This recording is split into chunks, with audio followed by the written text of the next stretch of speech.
caridade é uma conquista do ser, né? É um atributo do espírito, uma conquista do ser, um sinal de evolução. Então, eu acho muito difícil medir esse ato. É bem difícil a gente limitar esse ato, né? Quando a gente começa a botar limite nas coisas, a gente começa a criar condições e parâmetros. Como o Sidney falou, eu começo a falar, eu vou ajudar mais se eu tiver mais dinheiro. Eu vou ajudar mais se eu tiver mais tempo. Então, eu começo a limitar, a botar parâmetro, a botar condições para a minha ação. E a caridade como sendo... eu queria só voltar só um pouquinho na questão da esmola. A esmola, eu não preciso me envolver. E a caridade, a condição primordial é o envolvimento. É você ser tocado por aquilo, né? Aquilo te toca de Exatamente. tal forma que você precisa fazer alguma coisa. Exato. E você se envolve com aquilo, né? As pessoas que dizem que não comem na favela, num prato de uma pessoa simples e humilde, é tanta incoerência nessa fala, porque assim, ela classifica aquilo como, né, você é assaltada, é um lugar horrível, mas se o chefe dela, que desvia toda a verba da escola, fizer um churrasco na casa dele, com o dinheiro do roubo, eu vou comer.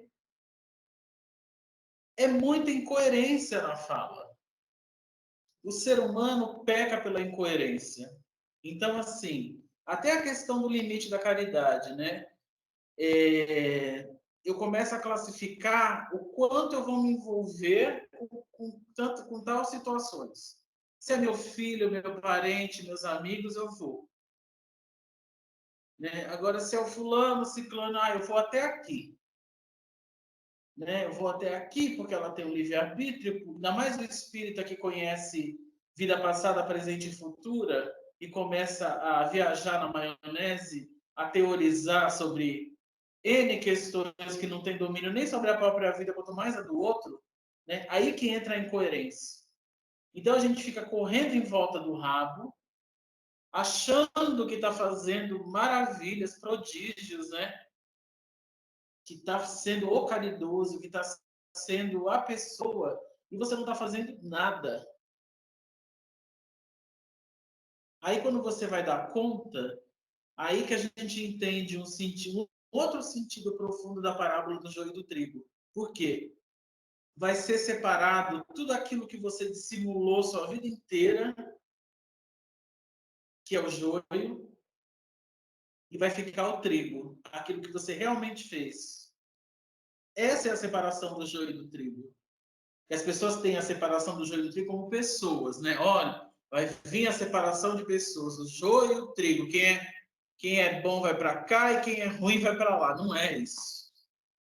São a conta que eu vou pagar da plantação que eu estou fazendo aqui. Se eu estou a vida inteira enxertando a minha plantação com joio, dissimulando que eu sou espírita, dissimulando que eu sou cristão, dissimulando que eu sou caridoso, uma fala totalmente incoerente com isso. A gente peca muito pela incoerência, né?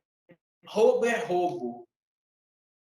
E roubo é roubo, né? Então tem pessoas que convivem muito bem com quem sonega imposto, porque o país está difícil, porque com essa carga tributária não tem como, né?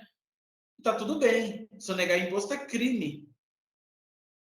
E eu convivo muito bem com o dinheiro desse crime. E acho justo o que eu estou fazendo. É uma fala totalmente incoerente. Aí eu vejo o político fazendo ali, eu estou descendo a lenha. E eu estou fazendo igual. Né? Eu digo que eu sou, eu sou muito da... Aí entra essa coisa que o Sidney falou da dependência emocional. Isso é uma coisa tão assim, tão profunda e tão séria e tão atual, né? O quanto a gente vê pessoas vivendo nesse jogo de morde-a-sopra, sabe? Eu te dou um pouquinho aqui, você já fica feliz, e eu me contento com esse pouco que você me deu, e pondo limite, sabe? Pondo esse limite de você cumprir o seu dever. Pai e mãe hoje acho que tem limite na educação dos filhos, né? Deixa os filhos a se criarem, né? O pai e a mãe não assume o seu papel de pai e mãe e impõe limites até onde chega, onde uma criança de 3, 4 anos tem o poder de decisão de fazer o que ela quer ou o que ela não quer. Hoje a gente ouve isso, né? Ah, ele não quer. É mais fácil, né, o pai não pôr limite, não educar aquele ser, porque ele não vai ter que se envolver. E o que essa pandemia trouxe? Essa pandemia trouxe muito marido e mulher se conheceu nessa pandemia, muito filho conheceu os pais e muitos pais conheceram os filhos. Né? Todos os limites se romperam. Todos os limites se romperam. Né? Porque todo mundo teve que conviver no mesmo quadrado. Então não tem mais falar baixinho, não tem mais falar depois, vai ter que falar ali e vai ter que ouvir. Nesses apartamentos de 20 metros quadrados hoje, que mora 4, 5, não tem mais conversa privada, né? Está todo mundo dentro do apartamento. Então, assim, para mim a caridade ela só aumenta, vai aumentando de acordo com a sua consciência e com o seu envolvimento. Né? O fator, vamos dizer assim, limitador, se houver um fator limitador, ainda é a nossa vontade e a nossa predisposição. Porque se eu não posso, ainda mais nós espíritas, né? A gente muitas vezes esquece que a oração, né, o pensamento positivo, o que a gente emana para a pessoa, tem muito poder, né? E a gente se nega muitas vezes até em fazer isso. Você não pode fazer nada material, mas você pode sim direcionar os seus pensamentos para aquela pessoa, se ela não encontrou com você, que ela encontre com uma outra pessoa. Isso faz muito efeito. Eu ficaria aqui muito tempo falando, porque a gente aqui não falou nem 10% do assunto, né? Mas pergunta para cada um aqui, e aí vocês desenvolvam um tema se desejarem. Você se considera caridoso? Pegadinha do malandro.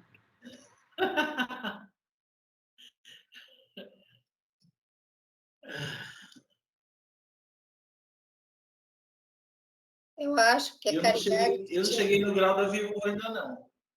Eu acho que a gente não, quando a gente faz a caridade verdadeira, a gente não sabe que ela é natural, ela flui. Eu acho que todos os seres faz a caridade, porque a gente vai desenvolvendo o ser, né, conforme a gente vai evoluindo. Mas a gente não para pensar no que nós já conquistamos, porque para você dar, você precisa conquistar primeiro, né? Que é aquilo que o Zé falou, a gente tem uma certa limitação, mas a gente também já conquistou muita coisa. Mas a gente às vezes não para pensar nessas conquistas. E aí a gente coloca a caridade nessa área da esmola mesmo, que é a parte material. Por que a gente coloca a parte material? Porque é onde nós estamos, é o que nós enxergamos. E a gente não consegue ver as nossas conquistas espirituais, até porque a gente não dá muita atenção para elas. Quantas vezes a gente fala, nossa, aqui a gente se encontra uma vez por semana durante tanto tempo. A gente vai no centro, tem um tempo pequeno, mas a gente prioriza esse tempo. O trabalho a gente tem que todo dia ficar no mínimo 8 horas, né? 6 a 8 horas trabalhando para você conquistar material. Mas espiritualmente a gente faz isso. Então, é mais fácil a gente ficar discutindo. Se a gente for até na nossa discussão hoje, a gente passou mais tempo falando da esmola do que da caridade, porque é o que a gente conhece, é o que a gente vê, né? É o que a gente tem. O ser, que é a caridade mesmo, eu acho que a gente não sabe. A gente faz sem pensar. Que eu acho que é a proposta mesmo, é você fazer sem pensar, sem, né? É você se sensibilizou, você sentiu, você fez e você nem percebeu. Geralmente quem percebe são os outros, né? Porque a pessoa fala, nossa, você viu o que você fez? Por que você agiu desse jeito? É difícil alguém fazer dessa forma, né? Então, às vezes, a gente não para, a gente não presta atenção, mas a gente faz, a gente faz, sim, caridade dentro dessa nossa limitação. Aquilo que a gente para e fala assim, poxa, eu não posso ajudar, gostaria de fazer, que é o que a gente tem um limite, e a gente não pode fazer. Se a gente pensar, a gente vai buscar meios que alguém faça por nós. Né? Igual eu falei para vocês, eu tenho limitação com doença, problemas com doença. Às vezes eu fico pensando, nossa, minha mãe fica doente. Alguém ficar doente aqui, o que eu vou fazer? Porque eu não consigo. Eu já tentei, gente, eu já fiz várias vezes, já tentei. Mas eu não consigo, é um bloqueio, eu não sei o que é. Mas eu procuro fazer, procuro meios, falar assim, um dia se acontecer, eu vou ter que fazer. Né?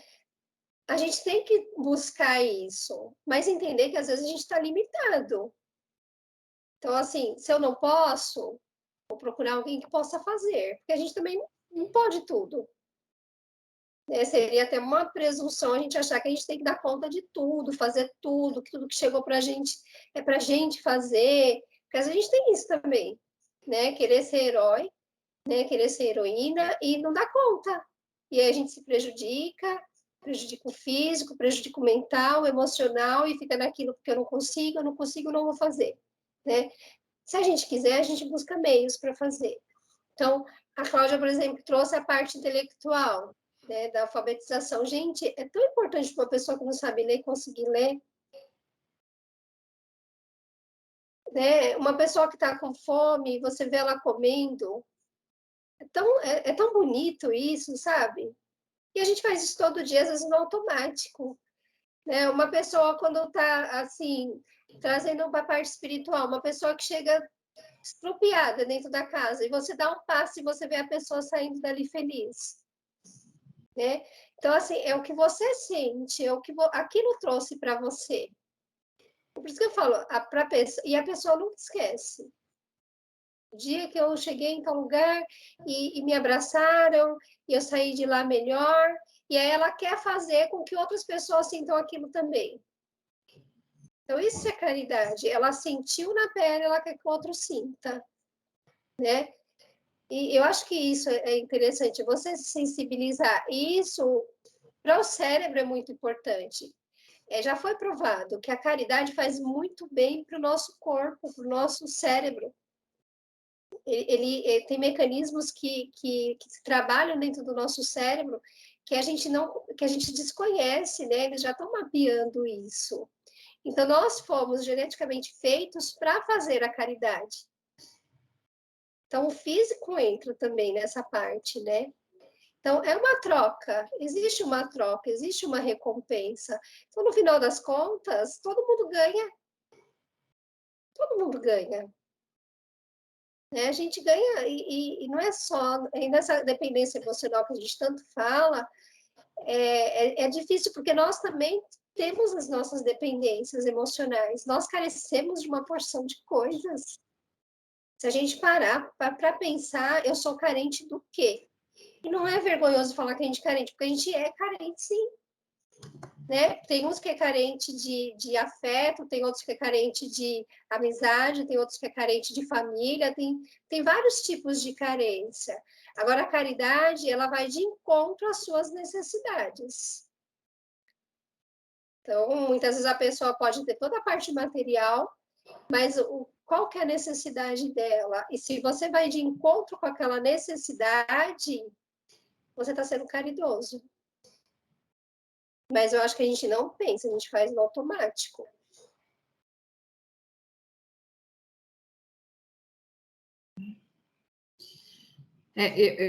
Eu não sei, assim, definir. Eu penso assim, né? Como diz Kardec, né? Reconhece o espírita pelo esforço que ele faz para tentar melhorar, né? Eu tento, eu me esforço. Como diz o Jairson, ainda não estou no nível viúva também, né? De você simplesmente poder se tirar e fazer. Mas, assim, sabe, eu penso assim, que a gente fica muito pensando no todo, né? Mas a gente devia pensar mais no presente. O que a gente consegue fazer hoje, sabe? Essa é a minha oração todo dia. O que queres de mim hoje? Eu tô aqui, né? Me mostra. E muitas vezes a caridade é um chamado. A gente sente, a gente sabe lá dentro do fundo do coração da gente que a gente tem que ajudar.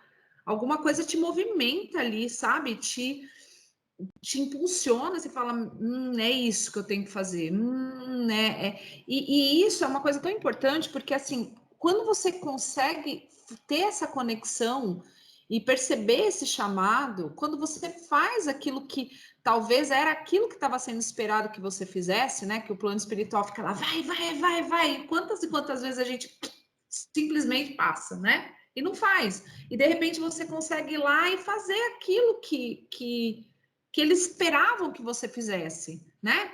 Que eles achavam, não, hoje ela vai conseguir fazer. E aí você faz, você sente, é um momento de gratidão, é um momento de, sabe?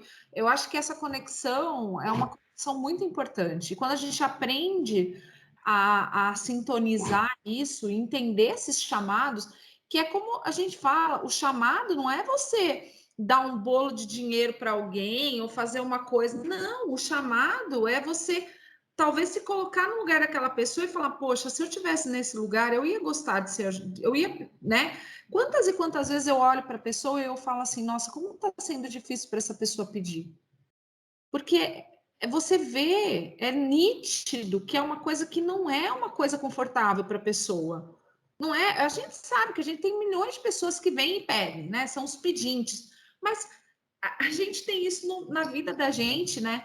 Quantas pessoas que vão pedindo as coisas para a gente que não é dinheiro, mas é que fica ali, ó, sugando, e aí tá tudo bem. Agora, quando é uma pessoa que vem pedir dinheiro, aí é problema, entendeu? Ai, olha, já tá abusando, ai, olha, sabe? Então, não sei, acho que a gente tem que parar e tentar se conectar com os chamados. Se a gente se conectar com esses chamados, eu tenho certeza que a gente vai conseguir reconhecer. Se a gente tivesse conseguido, né? Se tivesse sido programado para a gente, pelo menos fazer 4, 5 caridades ao dia, a gente conseguir uma, poxa, já vai ser um feito, né? Então a gente tem que se concentrar naquilo que a gente está ali, no presente, no agora, no que eu posso fazer hoje. Eu estou muito nessa coisa, sabe? O que eu posso fazer hoje? Amanhã eu não sei, porque eu não sei se eu vou estar aqui, né? Neste plano.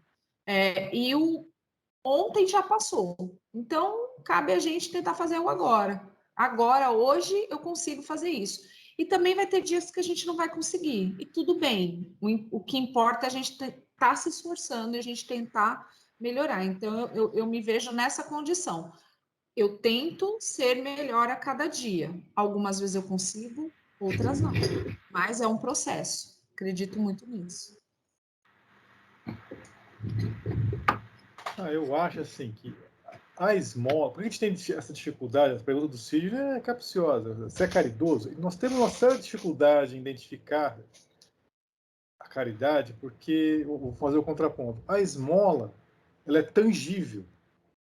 A gente acaba associando, né, esse viés material para a esmola, isso acaba sendo mais tangível. Então, quando a gente dá uma esmola, eu dei uma esmola, pronto, beleza.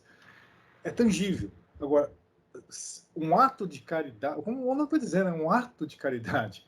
Então, é um negócio que não é tão tangível, não é um negócio que a gente identifica, não é tão cristalino. E às vezes a gente faz e não percebe que fez. E fez. E assim, foi tão automático, né? Foi tão assim, né? No insight, no chamado que a Cláudia falou, que a gente faz automático, a gente não percebe. Então, a pergunta, somos caridosos? Eu acredito que sim. O negócio é tão tênue, no sentido assim, de identificar, não que a gente não é tangível, não é como o Jairson falou, é difícil não tem uma métrica, é difícil medir. O negócio é tão assim, abstrato, é um ato, que você medir, você colocar uma regra, uma métrica, já é complicado. Então, eu acredito que somos. Tá? Daquilo que a Cláudia falou, depende daqueles 5 atos, a gente consegue fazer 1 ou 2, acho que sim. A resposta é sim. A gente fica uns 2, 3 pendentes? Eu também acho que sim. Vou botar a mão palmatória aqui. Ninguém aqui é santo. Mas, beleza, melhor do que não fazer nenhum. Resposta em cima do muro. Assim. O 0 eu acho que é ruim, né? Tá ruim. Se a gente precisa daqueles 5 lá que somos cobrados, entre aspas, ou nos propusemos a fazer, de conseguir fazer um, tá, eu acho que assim, beleza. Não estamos no 0, já é alguma coisa. Como ainda somos projetos de ser, nós não somos um ser integral ainda. Eu acredito que ainda estamos ensaiando no embrião da caridade. Temos lampejos de atos caridosos, né? Quando a gente sente empatia pelo outro, eu tenho certeza absoluta que esse é um lampejo de caridade.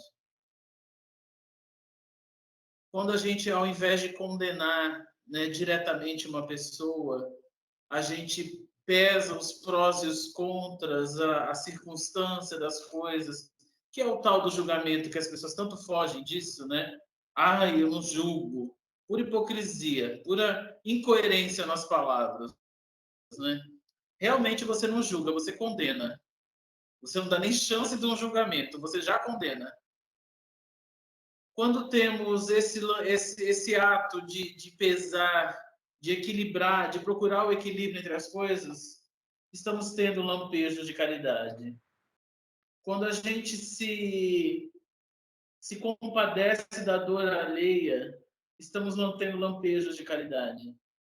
Quando a gente se alegra com a alegria alheia, estamos tendo lampejos de caridade. Então, ainda estamos ensaiando pela misericórdia divina nesse planeta de provas e expiações que um ser que está batalhando para passar pelas suas provas, está batalhando nas suas expiações, ainda, né, patinando nos seus instintos, nas suas sensações, a caridade é um respiro, né? Esses lampejos de caridade é um respiro quando a gente se conecta com o Criador, quando a gente se conecta com a nossa real essência espiritual, que é divina.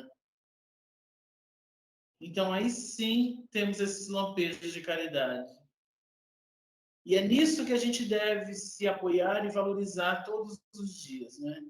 É isso que, quando a gente estiver se pegando numa dependência emocional, numa dependência material, a gente resgatar esses lampejos de caridade, que é um ato natural do ser, né? E a gente ver realmente quem a gente vai ser. Porque isso é a prova do que nós vamos ser. Nós não vamos ser pessoas piores. Nós vamos ser esse ser integral em caridade. A gente vai entender como Zaqueu entendeu quando Jesus conversou com ele, né? Hoje à noite eu vou na sua casa. E não como aquele outro que, quando ele foi convidado a vender tudo para seguir ele deu uma titubeada. Zaqueu representa um mundo de regeneração. Um mundo onde nós vamos fazer as coisas sem que Jesus precise mandar, sem que Jesus precise pedir. Jesus simplesmente olhou e disse que ia na casa dele e ele já transformou todas as atitudes dele. Esse é o mundo de regeneração. Dentro do Evangelho, o comportamento de Zaqueu nos mostra claramente a credencial para nos classificarmos como seres, projetos de seres, se propondo a se regenerar. Porque ainda nesse mundo de provas e expiações, nós ainda achamos que somos, que o mundo nos deve. E o que eu estou doando é a esmola. É o que me sobra. Quando eu estiver no mundo em que eu sei que eu sou devedor e preciso me regenerar, tudo que eu fizer vai ser caridade. tudo que eu fizer vai ser natural. Então, esse é o ensaio, né? Esses são os ensaios. E o nosso compromisso, novamente, como espírita, como cristão, é manter a coerência das nossas falas, das nossas atitudes. Procurar quase que obsessivamente que o que eu falo, eu tenho o dever de fazer. Porque senão a gente vai enlouquecer. Vai bater pino, vai bater pino. E nós temos muita informação, nós temos uma clareza de raciocínio proporcionada, né? A gente sabe que o nosso cérebro veio proporcionado a isso, a esse tipo de informação que entra em nós numa naturalidade. Então, se eu não juntar lé com cré, que é o que eu falo, eu fazer, na próxima eu venho arrancando a roupa na rua. Totalmente desequilibrado, doido de pedra. Porque meu cérebro vai atrofiar inteiro. E é o que acontece, né? Infelizmente, com muitos. É o que a gente vê aí. O que o Jorge está falando é porque está falando assim, não, infelizmente acontece. E é um treino, acho que assim, o ato de é treino. É como eu já falei, nós estamos treinando aqui, nós estamos todo dia ali, né? Incessantemente, parece aquela imagem assim da cenoura e o cavalo, né? Nós estamos aí atrás, mas nunca chegamos. Mas tem que ser. Nós tem que estar sempre incessantemente. Ele falou, acho que como é que você falou, Gilberto? Você falou obsessivamente. Obsessivamente. Você falou. Tem que estar. É isso, a gente não pode desistir jamais. O que a Cláudia falou, hoje não deu paciência, mas amanhã é outro dia. Como diria o Chico Buarque, amanhã vai ser outro dia. Tente. Aí, né, aí, Chico, agora é o Raul Seixas, tente outra vez, né? Tente outra vez.